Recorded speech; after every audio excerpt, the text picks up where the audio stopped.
점점 코로나도 확산되어 가고 있고 이래저래 힘든 세상 가운데 우리는 지금 살고 있습니다.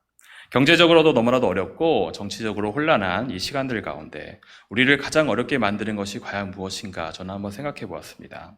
그것은 교회를 향한 세상 사람들의 오해와 비난이라는 생각이 듭니다. 요즘은 뉴스를 보기가 싫어질 정도로 기독교에 대한 공격과 비난이 거세어가는 세상 가운데 우리는 살고 있습니다. 코로나가 절에서도 퍼졌음에도 불구하고 교회만 욕을 먹고 있습니다. 참 안타까운 현실입니다. 왠지 교회는 세상 사람들에게 미운 털이 제대로 박힌 듯한 그런 모습을 보이고 있습니다. 도대체 왜 세상 사람들은 교회를 미워하는 것일까요? 교회를 오해하고 교회를 핍박하는 것일까요? 저는 두 가지 이유가 있다고 생각합니다. 첫 번째는 우리 교회가 진리의 공동체이기 때문에 그러한 것입니다. 세상에 속한 사람들이 우리를 미워하고 싫어하는 이유는 우리가 진리를 가진 공동체이기 때문에 그렇습니다. 하나님의 공의와 하나님의 거룩함에 죄악된 세상이 우리가 그 거룩함을 지키는 것을 싫어하기 때문에 우리를 공격하고 우리를 흔들고 우리를 핍박해 오는 것입니다. 그러나 마태복음 5장 11절과 12절의 산상수훈의 말씀에서 예수님께서는 세상이 진리이신 예수님으로 인하여서 우리를 미워하면 오히려 기뻐하고 즐거워하라고 말씀하셨습니다. 그 이유는 무엇입니까? 우리 전에 있었던 하나님의 진리를 선포한 모든 선지자들이 그러한 핍박을 받았던 것입니다. 그 예로 구약의 대부분의 선지자들은 하나님의 심판을 예언했기 때문에 사람들은 선지자들을 무척 싫어했다고 합니다. 그 당시 유다와 이스라엘 백성들은 그들에게 듣기 좋은 소리만을 전하는 거짓 선지자들을 오히려 더 좋아하였다고 합니다. 이렇게 우리가 진리의 말씀을, 하나님의 말씀을 주장하기 때문에 죄에 물든 세상의 사람들은 우리를 싫어하고 배척하는 것입니다. 예를 들어 동성애 같은 죄악도 하나님의 진리의 말씀에서는 죄악이기 때문에 우리는 당연히 반대를 해야 되는 것입니다. 하지만 세상 사람들은 인본주의적인 마음에서 인권이란 이유로 그것을 존중하고 인정하라고 핍박을 해옵니다. 그럴 때 우리는 그것에 대해서 맞서 싸우기 때문에 배척을 당하게 되는 것입니다. 하지만 이러한 배척과 공격이면 우리는 오히려 감사하고 기뻐해야 될 것 같습니다. 하지만 심각한 문제는 두 번째 문제입니다. 우리가 이러한 진리의 말씀을 선포하기에 사람들이 우리를 싫어하고 미워하는 것이 아니라 우리가 진리의 말씀대로 살지 않기 때문에 사람들이 교회를 비난하고 공격할 때 그때는 슬픈 일인 비극적인 것입니다. 최근에 교회 몇몇 사역자들과 교회들이 신문의 사회면에 등장하기 시작하였습니다. 정말 안타까운 일로 목회자의 부정직함과 부도덕한 죄악들과 사회를 혼란하게 만드는 몇몇 대형 교회의 문제점들이 세상 사람들에게 교회에 대한 전면적인 오해를 낳게 하였습니다. 그리고 코로나 사태 이후에 더욱 교회에 대한 공격과 오해가 거세어가고 있습니다. 이 안타까운 현실 가운데 우리 믿는 교회와 성도들은 우리의 신앙을 드러내기에도 우리의 신앙을 지키기에도 어려운 시대가 되어버렸습니다. 이러한 시대 가운데 하나님께서 오늘날의 진정한 하나님의 백성인 한국교회와 한국교회의 성도들에게 그리고 오늘날의 우리들에게 원하시는 것은 과연 무엇일까요? 오늘 본문의 마태복음 말씀을 통하여서 우리는 한번 생각해 보고 싶습니다. 마태복음 3장의 세례 요한과 세례 받으시는 예수님의 모습을 보면서 우리가 하나님께서 원하시는 것이 이 시대에 하나님께서 원하시는 것이 무엇인지 생각해 보는 시간을 갖도록 하겠습니다. 마태복음 3장에는 세례 요한이 먼저 등장을 하고 있습니다. 선지자 말라기 이후에 나타난 마지막 선지자로서 구약에 예언된 마지막 선지자, 광야에 외치는 소리인 세례 요한이 드디어 등장한 것입니다. 그는 유대 광야에서 생활하며 하나님의 백성들에게 외치고 있었습니다. 오늘 본문 2절에 나오는 그 메시지는 천국에 가까웠으니 회개하라라는 메시지입니다. 여기서 하나님이 우리에게 원하시는 첫 번째 모습이 드러납니다. 그것은 회개의 복음을 선포하는 것입니다. 세례 요한은 그 당시 유다 백성들에게 회개의 세례를 선포하였습니다. 그런데 정말로 놀라운 것은 그의 투박하고 거칠었던 메시지를 유다 사람들이 듣고 있었다는 것입니다. 5절에서 6절 말씀 함께 읽으시도록 하겠습니다.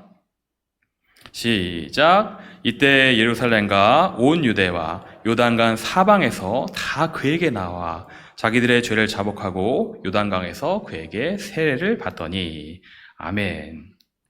재미난 것은 구약에서 나오는 남유다의 백성들은 하나님의 진노를 전하는 선지자들의 말을 듣기를 싫어했습니다. 심지어 노여워하여서 선지자들을 죽이기도 하고 핍박도 가했습니다. 하지만 지금 유대 백성들은 세례 요한의 말을 듣고 있는 것입니다. 그리고 회개하여서 그에게 세례를 받고 있는 것입니다. 대다수의 모든 사람들이 싫어할 것 같은 그의 그런 투박한 메시지, 회개의 메시지에 사람들이 움직이기 시작하는 것입니다. 사람들이 그의 말을 듣고 나와서 죄를 자복하고 회개의 세례를 받기 시작하는 것입니다. 세례 요한이 어떠한 이적을 일으켰거나 아니면 어떠한 화려한 웅변술로 감동을 준 것이 절대 아닙니다. 오히려 그는 어떠한 이적도 일으키지 않았으며 화려한 웅변술보다는 아주 거칠고 투박하고 직설적으로 회개에 대해서 전하였습니다. 그런데 사람들이 죄를 자복하고 회개하고 있는 것입니다. 왜 그렇습니까? 어느 시대에나 하나님의 말씀을 듣는 갈급한 자들은 비록 소수일지라도 존재하고 있었던 것입니다. 심지어 타락하여서 멸망을 앞둔 남유다에서도 선지자들의 심판의 메시지를 싫어하는 사람들이 대부분이었지만 그 중에서는 하나님의 말씀을 마음에 두고 심판을 겸허하게 받아들이는 사람들이 있었습니다. 결국 그 사람들은 어떻게 됩니까? 바벨론의 포로로 끌려갔어도 70년의 기간을 기다려서 하나님의 말씀을 지키며 70년 이후에 돌아올 것을 믿으면서 기다렸습니다. 그리고 다시 돌아와서 성전과 성벽을 재건하고 이 당시 유대 사회를 다시 이루게 된 것입니다. 물론 이 당시에도 로마의 압제를 받으면서 메시아를 기다리는 사람들이 하나님 말씀에 목마른 경건한 거룩한 사람들이 소수일지라도 있었던 것입니다. 그리고 그들은 자신들의 죄악을 인정하며 하나님의 나라로 회개 가운데 겸손하게 나아왔던 것입니다. 우리는 코로나19로 인하여서 전 세계가 요동치는 혼란한 시대를 살아가고 있습니다. 이미 미국과 브라질 등의 나라에서는 수많은 사람들이 목숨을 잃었습니다. 그나마 우리나라는 정말 나은 편이고 하나님의 은혜로 보호되고 있다고 저는 생각합니다. 하지만 여전히 우리나라에서도 생명을 잃은 사람들이 있는 것입니다. 이러한 무서운 세상 가운데 세상 사람들과 똑같이 그저 두려워하고 공포에 떨며 하루하루 위축되어서 지내는 것이 아니라 우리가 교회에 할 일은 무엇입니까? 이런 시기에 기도하며 죽음의 공포에 있는 사람들에게 우리는 삶의 이유야, 죽음 이후의 삶을, 죽음 이후에 영원한 삶이 있다는 것을 알리는 것이 우리의 사명이고 우리의 당연히 해야 할 바인 걸로 믿습니다. 물론 그 전도를 하는 방법은, 복음을 선포하는 방법은 여러 가지가 있을 것입니다. 요즘 같은 시기에는 유튜브 등의 인터넷을 활용한 예배 방법과 전도 방법을 사용하는 것이 아주 좋은 예라고 저는 생각합니다. 얼마 전 저는 다른 교회에서 사역하는 목회자인 동생에게 이런 소식을 들었습니다. 코로나로 인하여서 인터넷으로 방송을 시작했는데 희한하게도 청년들이 그 교회로 몰려들었다고 합니다. 비록 많은 숫자는 아니었지만 코로나로 인하여서 단절될 삶을 살아가던 청년들이 교회 예배 영상을 보고 교회 말씀을 듣고 메시지를 듣고 연결되어서 그 교회로 나오더라는 것입니다. 저는 이 이야기를 듣고 우리 교회 인터넷 방송을 담당하는 저에게서는 새로운 도전이 되었습니다. 혹시라도 우리 인터넷 방송, 예배 방송을 듣고 누군가 마음이 힘든 사람이 이 예배의 설교를 듣고 우리 교회로 나올 수 있겠다라는 생각이 저에게 들기 시작했습니다. 여러분, 지금 한국 교회에는 아주 독특한 집단이 한 가지 있습니다. 어떤 집단입니까? 여러분도 아마 들어보셨을 것입니다. 가나안 성도라는 집단입니다. 예수 그리스도는 믿는 고백이 있으나 교회는 안 나가는 성도들을 거꾸로 가나안 성도라고 이야기합니다. 이 가나안 성도들이 교회에 안 나가는 성도들이 된 것에는 여러 가지 이유도 있겠지만 그들도 언젠가는 다시 교회로 나와서 하나님께 예배 드려야 할 그런 영혼들인 것입니다. 그러한 가나안 성도들을 공동체에 소속되어 있지 않기 때문에 마음이 가난한 성도들이기도 한 것입니다. 가나안 성도는 가난한 성도입니다. 영적으로 가난한 성도들인 것이죠. 어쩌면 코로나19로 인하여서 인터넷 예배 방송이 일반화된 요즘 가운데 이 인터넷 방송을 이용하여서 이 가난한 성도들을 우리 교회로 인도할 수 있지 않을까 하는 그런 생각이 저에게 들었습니다. 그 이후로 저는 거룩한 사명감을 가지고 기도하면서 저 인터넷 방송을 하고 있습니다. 지금도 인터넷으로 예배가 중계되고 있습니다. 우리 성도만이 아닌 마음이 갈급하고 예수 그리스도를 만나야 되는 사람들이 이 방송을 우연이라도 보고 나올 수 있도록 기도하는 것입니다.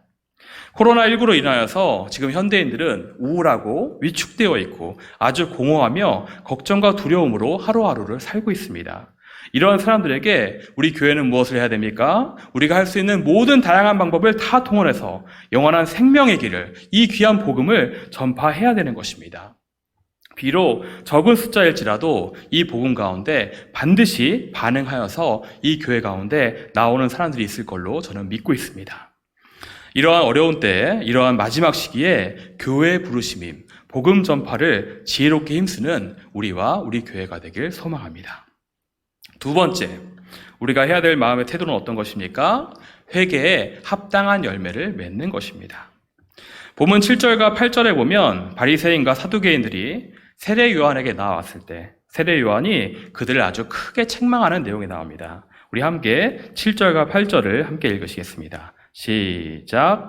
요한이 많은 바리새인들과 사두개인들이 세례 베푸는 데로 오는 것을 보고 이르되 독사의 자식들아, 누가 너희를 가르쳐 임박한 진노를 피하라 하더냐.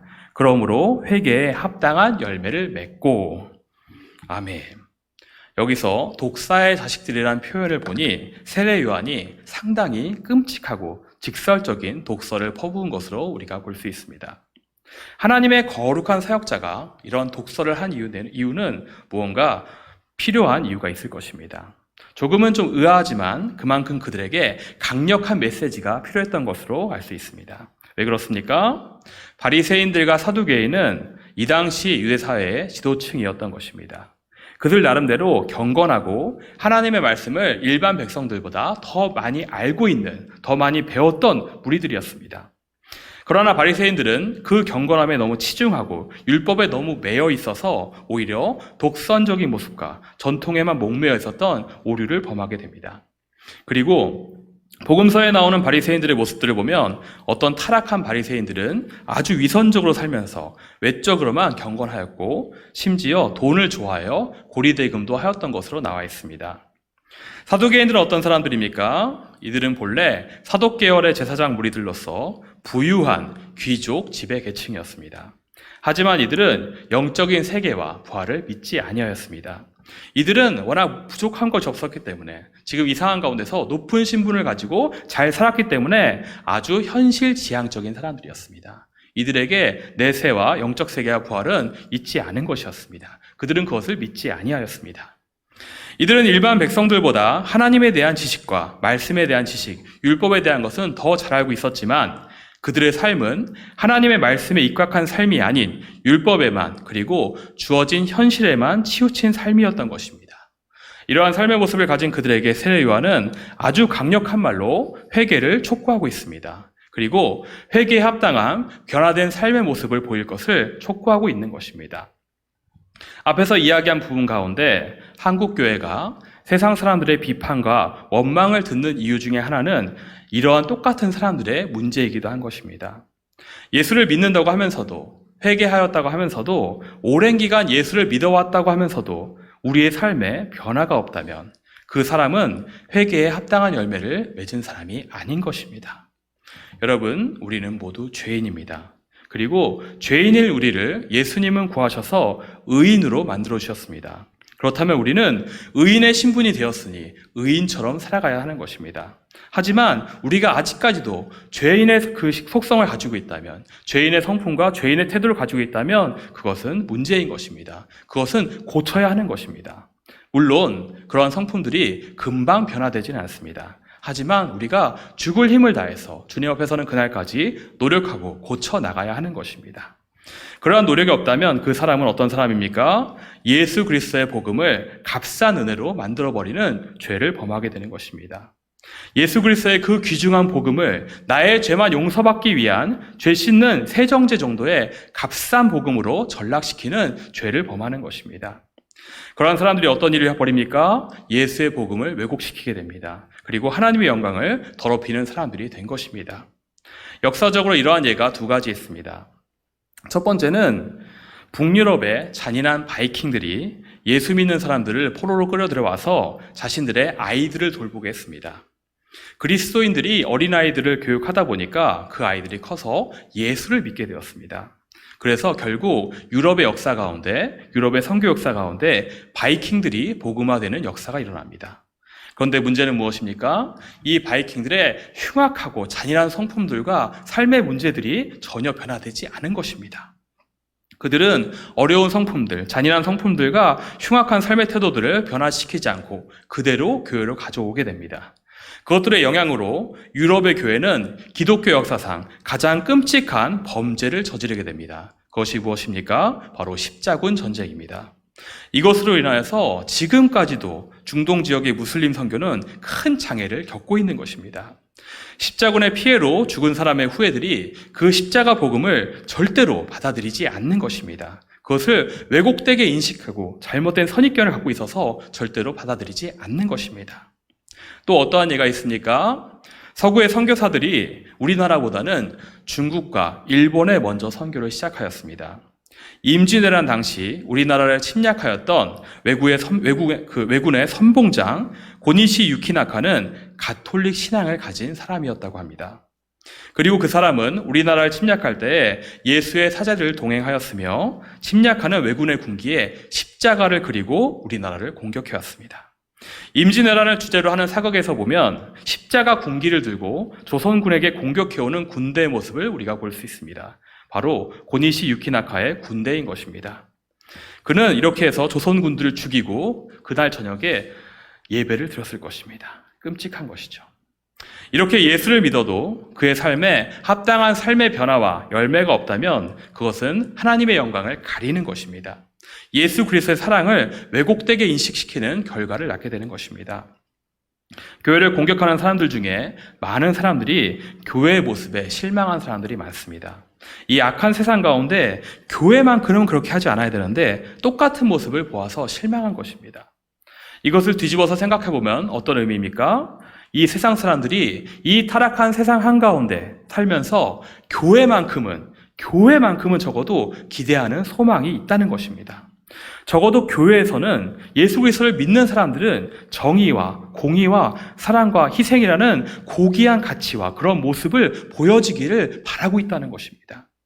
이러한 시기에 우리에게 실수하는 모습이 있을지라도 이후에 그러한 회개에 합당한 열매들과 겸손한 모습들이 나타난다면 세상은 교회를 보는 시각들이 달라지게 될 것입니다.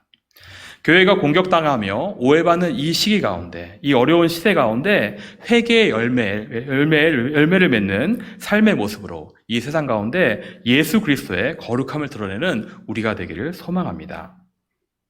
마지막으로 마태복음 3장에서 우리는 세례 요한의 모습을 보고 하나님께서 원하시는 두 가지를 살펴봤습니다. 이제 마지막으로 우리가 살펴봐야 하는 것은 세례 받으시는 예수님의 모습입니다.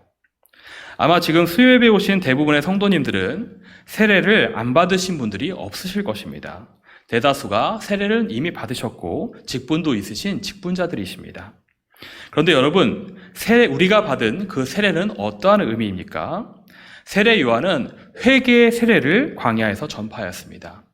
회개는 죄를 지은 사람이 하나님 앞에서 그것을 인정하고 죄사함을 받는 것이 회개의 세례인 것입니다. 그런데 오늘 본문에서는 예수님이 세례 요한에게 세례를 받으시고 계십니다. 정말 이상한 일입니다. 왜 예수님이 세례를 받으실까요? 예수님은 거룩하신 분이시고 죄도 없으신 그런 분이십니다. 그래서 예수님께서 세례를 받으러 나오시자 세례 요한이 깜짝 놀라면서 얘기합니다. 내가 당신에게서 세례를 오히려 받아야 될 사람인데, 오히려 당신 앞에서 나는 죄인인데 어떻게 당신이 저에게 세례를 받으십니까? 라고 물어보는 것입니다. 그러자 예수님께서는 이렇게 말씀하십니다. 15절입니다. 우리 함께 읽겠습니다. 시작. 예수께서 대답하여 이르시되 이제 허락하라. 우리가 이와 같이 하여 모든 의를 이루는 것이 합당하니라 하시니 이에 요한이 허락하는지라. 아멘. 예수님은 모든 의를 이루시기 위해서 세례를 받으셨다고 합니다. 그렇다면 예수님께서 이루시려는 모든 의는 과연 무엇일까요? 먼저는 겸손히 자신의 죄를 인정하고 회개하고 세례를 받는 모든 교회의 성도들에게 겸손한 본이 되시기 위한 모습으로 우리가 해석할 수 있겠습니다. 하지만 그것보다 더 큰 이유가 있습니다. 그것은 무엇입니까? 예수님은 세례받은 사람들의 공동체, 즉 교회 공동체의 일원이 되셔서 우리의 모든 죄악을 담당하시기 위해 예수님은 세례를 받으신 것입니다. 성경적으로 모든 죄악은 민족과 나라, 모든 공동체의 죄악입니다. 이스라엘은 하나님께서 세우신 제사장의 나라이지만 또한 선택받은 민족이었지만 한 사람의 왕이 어떤 왕이냐에 따라서 그 시대의 평가가 완전히 달라졌습니다. 하나님을 경외하는 왕의 시대에는 하나님께서 이스라엘에 축복을 내리셨습니다. 그리고 하나님의 임재가 있었으며 하나님의 특별한 보호하심이 이스라엘 역사 가운데 있었습니다. 하지만 하나님을 경외하지 않는 왕의 시대에서는 죄악이 관영하며 하나님의 임재가 사라지면서 온갖 열방의 침략과 어려움을 겪게 되는 것입니다.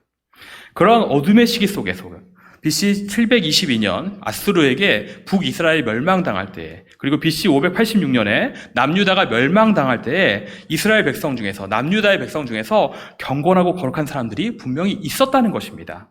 하지만 한 공동체의 죄악을 다 같이 감당하여서 포로로 싹 다 끌려가는 것입니다. 그리고 나라는 같이 망하게 되는 것입니다.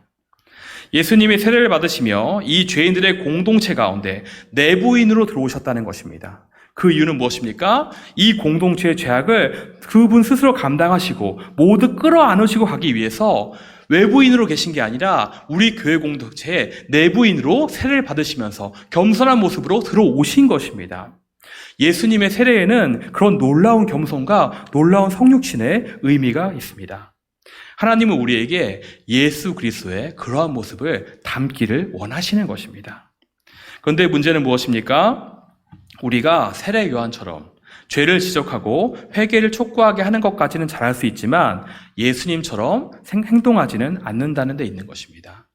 여기서 저의 부끄러운 고백을 한 가지 하도록 하겠습니다. 한때 한국교회의 많은 문제들과 사건들이, 그리고 특히 장로교단의 스캔들이 인터넷이나 뉴스에 기사로 올라오던 때가 있었습니다. 지금도 여전히 문제는 많이 올라오고 있습니다. 그럴 때마다 저는 그 교단에 대해서, 그 교회에 대해서 아주 신랄하게 비판을 가하기 시작했습니다.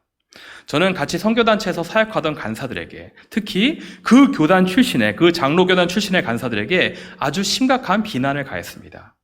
너희 교회 때문에, 너희 교단이 속한 그 교회 때문에, 너희 교단 때문에 한국교회가 지금 싸잡아서 욕을 먹고 있다.